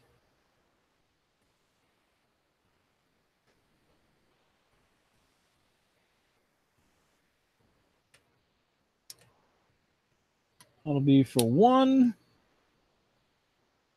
Let's put. Don't want to make it too mechanic-y because let's face it, we're using this.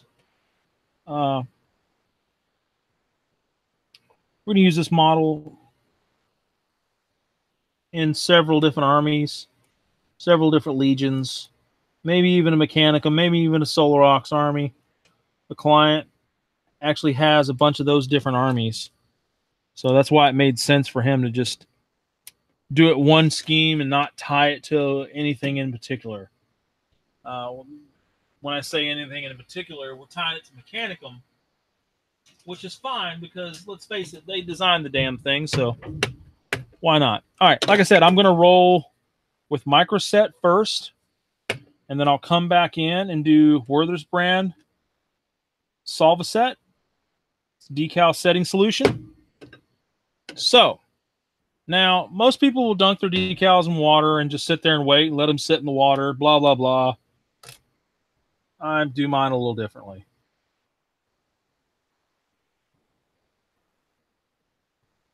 Everyone's gave me so much shit about my damn ketchup bottle.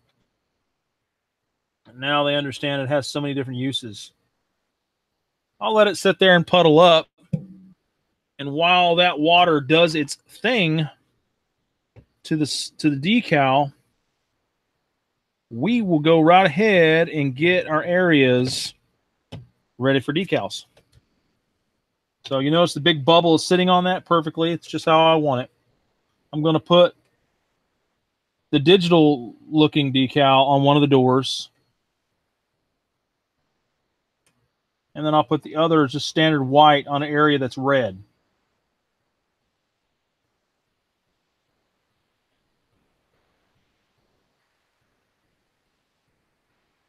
Now that Future does a really good job of letting this stuff not soak in, which is what we want. We want it to stay there for when the decal's ready. Which, not yet. So I'll put the digital print one on the door, and then on the other side of the model, I'll put a white one up top here on each side to just draw your focus to other parts of the model. The yellow hazard, the hazard stripes are really going to do a damn good job of pulling the focus.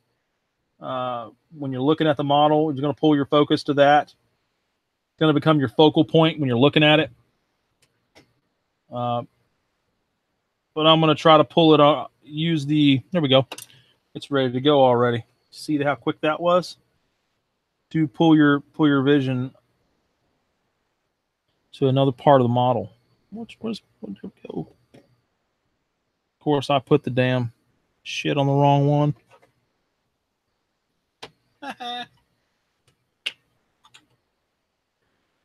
There we go.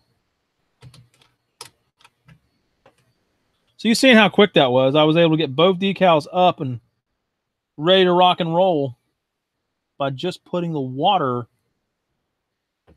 on the sheet on my desk. So we're going to let that set for a second.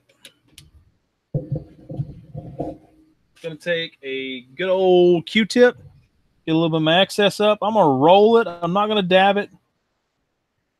Just roll it. I don't want to move it around too much. Now those are ready. Now we can jump back over here on both sides. Drag these bad boys off. One there, one there. And then since we've since we used the floor polish, the future floor polish on the models, it makes it where we can slide the decals around with ease. So nice. Not having to worry about those bad boys setting up on us. All right. I'm going to get a little bit of that excess water out of there. They might move a little bit. I mean, you can move them back. It's not a big deal. And then we'll give it a second. I'll go ahead and jump back over here on these white ones. White decals. And we'll go ahead and put on the Solvaset. Again, you could pick this up at most model railroad shops like Hobbytown. Should be able to get it if they don't have it in stock. And we're going to throw the Solvaset on there. And it's going to go to town, and it's going to make the decal adhere. And it'll get rid of that line, that clear line that you see around the decal. It'll take care of it.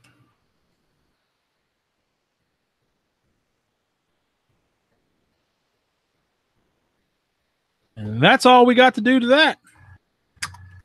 Just let it sit, and time will do the rest. Once these sit and dry, then I will come back in, and then I'll put a dull coat or a matte varnish over the model to bring the shine back out of it, and drop it down to where we want it. See here, I'll bring these back up.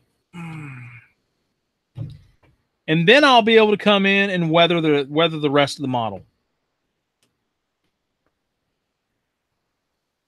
Let's get some of this excess off of here. And once I weather it, it's really going to make it look awesome. Because let's face it, weathering is what makes these things look so kick-ass. All right, so I said I would rock and roll, keep it rolling, until I at least showed you how I use the Microset and the Solvaset solution in conjunction with each other to do the decals. You've seen it. It was that simple. You dab it on there, you put the decal on, and then you hit it with the Solvaset, let it dry. Solvaset does the rest.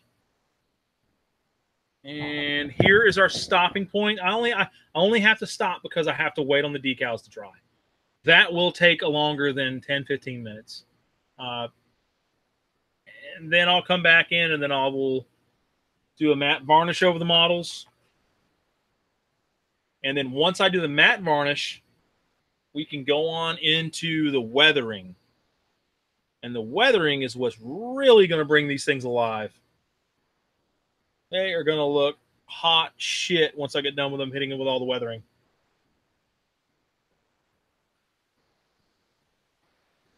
A little shiny now.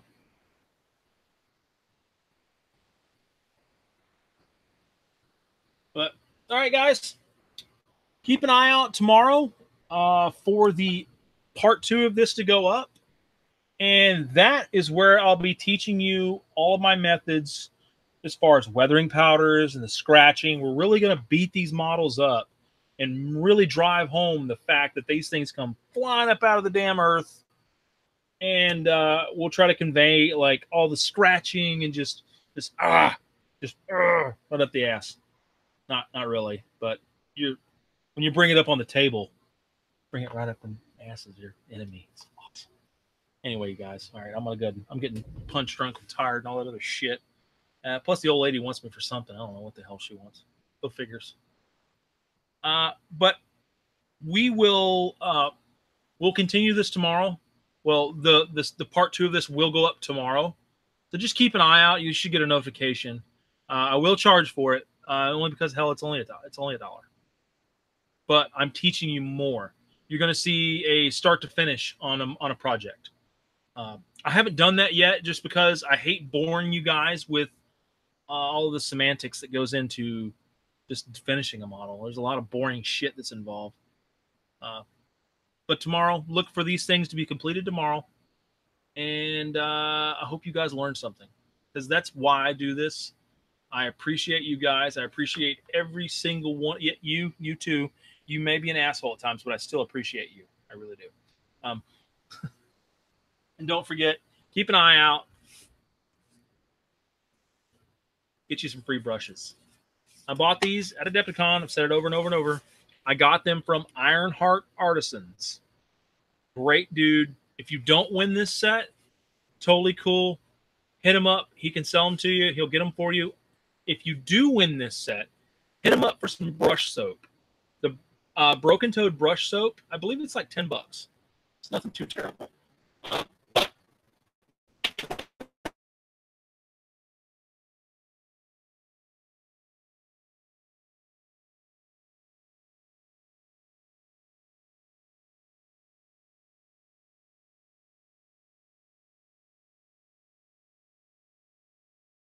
Most commission painters blow through brushes like nobody's business. And let's face it, Hobby Lobby brushes are only good for one thing, and that's sticking in something like this and just using them on occasion. These are not good brushes. Broken Toads are good brushes. I recommend them. I recommend anyone out there that's painting and wants a really good Kolinsky stable brush to pick up a set of these brushes. I'm not sponsored by these guys, not at all. I get no kickbacks. I paid for those brushes myself out of my pocket at Adepticon, and I even ate the 10% tax up in Chicago. So that's how strong I feel about those brushes, that I'm willing to buy a set and give them away to one of you lucky Patreons, because I appreciate you guys and I want to be able to give back. I want to continue to do things like this. My Patreon support has been growing. I'm very appreciative of that, and I want to keep that going. And the more I grow my Patreon, the more giveaways I'm going to be doing. I eventually want to get to a level with my Patreons that I just give away a fully painted knight. That's my goal. I want to be able to paint a Cerastus knight, not a plastic one. I'm going to full resin knight, paint it up, decal it up, weather it up, make it look badass, and give it away to somebody. That's in game. That's my goal. I have to reach way more Patreons than I've got right now, because let's face it, that's a $300 model, and by the time I get done painting it, puts it over a almost $700 model. So I have to have a certain level of Patreons to justify giving away a $700 model. No, I don't have to make $700 a month off of my Patreons to justify it. Just making that clear. But eventually we'll get there. Starting out now, starting with the Broken Toad brushes, all of you Patreons watching this have a chance to win them. And in a couple weeks, I will just pick somebody at random, I guess. I'm hoping to start a little bit of a campaign and try to build my Patreon up a little bit more, and then I'll give them away. So, all right, guys, I'm going to end this Patreon video right here. We'll call it quits, and keep an eye out tomorrow for the completed video of the termites. Catch y'all on the flip side.